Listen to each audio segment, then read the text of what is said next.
Channel को subscribe करो, like करो और बेल आइकन दबाओ ताकि आने वाले वीडियो आपको सबसे पहले आपके मोबाइल पर आए। बबलू हाथी सुबह सवेरे अकेले वन में टहलने के लिए निकला। वह अपने ही धुन में चला जा रहा था। लगता था उसके दिमाग में कोई उलझन है जिसे वह सुलझाने की कोशिश कर रहा था। सड़क पर आगे बढ़ते ही उसके सामने चीकू खरगोश भागा। बबलू का पैर उसके ऊपर पड़ने ही वाला था कि चीकू जोर से चिल्लाया। उसकी आवाज सुनकर बबलू ने अपना पैर पीछे खींच लिया। कहाँ खोए हो बबलू भाई? कहीं नहीं, बस कुछ ऐसे ही सोच रहा था। किस बारे में? तुम जानकर क्या करोगे? शायद मैं तुम्हारी कुछ मदद कर सकूं। तुम तो जानते हो आजकल वन में कितनी चोरियां हो रही हैं, पर चोर का कोई अता पता ही नहीं है। इस बात को लेकर वन के सारे प्राणी चिंतित थे। वे वहाँ खुद को सुरक्षित महसूस नहीं कर रहे थे। अरे चीकू भाई, हम मजबूर हैं। हम चोर को पकड़ ही नहीं पा रहे हैं। वह बहुत चालाक है और अपने काम को बड़ी कुशलता से अंजाम दे रहा है। कहीं कोई सबूत ही नहीं छोड़ रहा। हमारे राजा इस बात को लेकर बहुत चिंतित हैं। यही कारण है कि हम सब इस बारे में सोच रहे हैं। अब तुम मेरी इसमें क्या मदद कर सकते हो? मैं कुछ सोचता हूँ, हो सकता है मुझे कोई उपाय सूझ जाए। प्रयास करने में कोई हर्ज तो नहीं है। तुम ठीक कहते हो चीकू, लेकिन वन के गुप्तचर भी अभी तक इसका कोई हल नहीं निकाल सके। इतना कहकर वे चुप हो गए। बबलू की बातों ने चीकू को सोचने के लिए मजबूर कर दिया। चीकू को उदास देखकर बबलू बोला, तुम अपना मन छोटा मत करो। मुझे अच्छा लगा कि तुमने मेरी परेशानी को समझा। कभी मैं भी इस वन के लिए गुप्तचर का काम करता था। एक बार मेरी टांग टूट जाने से मेरे अंदर फुर्ती नहीं रही। तब से मैंने यह काम छोड़ दिया। चीकू, तुम चाहो तो यह काम दोबारा कर सकते हो। वन के प्राणी ज्यादातर दिन में भोजन की तलाश करते हैं, वे रात को आराम करते हैं। तुम दिन रात दोनों में ही भोजन की तलाश में निकल सकते हो सकता है रात को तुम्हें कुछ ऐसी बातों का पता चल जाए जो हमारे काम की हो। हाँ बबलू, तुम ठीक कहते हो। मैं आज रात को वन में घूम कर इस बात का पता करने की कोशिश करता हूँ। थोड़ी देर बातें करके चीकू अपने बिल की ओर बढ़ गया और बबलू अपने रास्ते चला गया। चीकू के दिमाग में अभी तक बबलू की कही बातें घूम रही थी। उसे समझ नहीं आ रहा था वह बबलू की मदद कैसे करे। दिन भर वह उसी उधेड़-बुन में लगा रहा।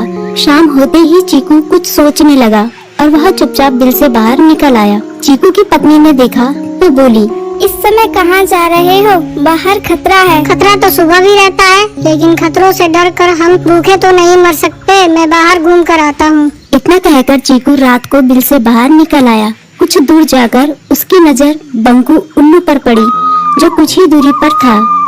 वह पेड़ की डाल पर बैठा अपनी गर्दन चारों तरफ घुमा रहा था। वह तेजी से पेड़ की एक डाल से दूसरी डाल पर उड़ रहा था। बंकू की नजर उस पर नहीं पड़ी थी। कुछ सोचकर चीकू पेड़ के पीछे से बाहर निकलकर थोड़ी खुली जगह पर आ गया और वहां से बंकू उल्लू को देखने लगा। बंकू ने चीकू को अंधेरे में भी देख लिया, पर उसने उसमें कोई उत्सुकता नहीं दिखाई और अपनी गर्दन चारों ओर घुमाता रहा। चीकू बड़ी देर तक बंकू की हरकतों पर नजर रखे रहा। वह थोड़ी देर तक खुले मैदान में खड़ा रहा, पर बंकू ने उसे देखकर भी अनदेखा कर दिया।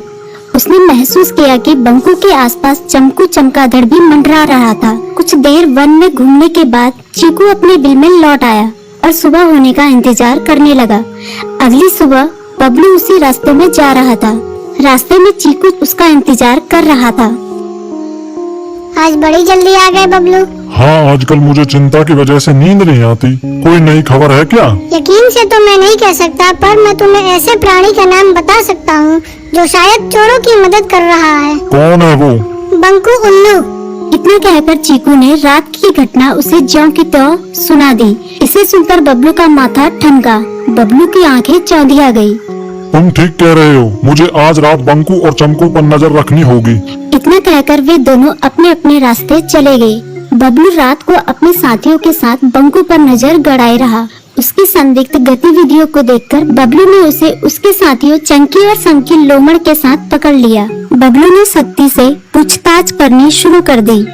तुम इस समय बंकू चमकू के साथ क्या कर रहे हो? हम चारों दोस्त हैं, इसलिए साथ बैठकर बातें कर रहे हैं। चमगादड़ और उल्लू की दोस्ती तो समझ में आती है, पर लोमड़ के साथ दोस्ती कैसे हो सकती है? सख्ती से पूछने पर दोनों ने अपना जुर्म कबूल कर लिया और सभी चोरियों के बारे में बताया जो उन्होंने कुछ दिन पहले वन में की थी। बबलू ने उनके चोरी का सारा सामान भी बरामद कर लिया। बंकू और चमकू को अभी तक समझ में नहीं आ रहा था कि वो इतनी आसानी से कैसे पकड़ में आ गई।